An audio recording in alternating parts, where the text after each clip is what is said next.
السلام علیکم ورحمۃ اللہ وبرکاتہ۔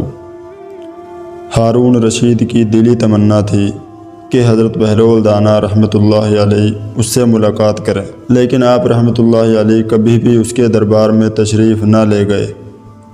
ایک دن یوں ہوا کہ ہارون رشید اپنے محل کی چھت پر بیٹھا تھا کہ اس نے حضرت بہلول دانا رحمۃ اللہ علیہ کو شاہی محل کے قریب سے گزرتے دیکھا۔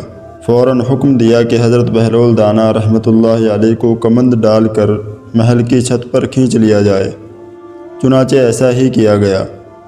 جب آپ رحمۃ اللہ علیہ ہارون رشید کے سامنے پہنچے تو اس نے پوچھا، یہ فرمائیے کہ آپ اللہ تک کیسے پہنچے؟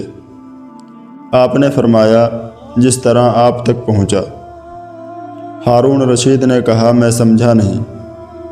فرمایا، اگر میں خود آپ تک پہنچنا چاہتا تو نہا دھو کر لباس فاخرہ پہن کر دربار کی منتیں کر کے محل کے اندر داخل ہوتا، پھر عرضی پیش کرتا، پھر گھنٹوں انتظار کرتا، پھر بھی ممکن تھا کہ آپ میری درخواست رد کر دیتے، لیکن جب آپ نے خود مجھے بلانا چاہا تو محض کچھ لمحوں میں ہی اپنے سامنے بلا لیا۔ اسی طرح جب اللہ کو اپنے بندے کی کوئی ادا پسند آتی ہے تو اسے لمحوں میں قرب کی وہ منزلیں طے کروا دی جاتی ہیں جو بڑے بڑے عابدوں کے لیے باعث رشک بن جاتی ہیں۔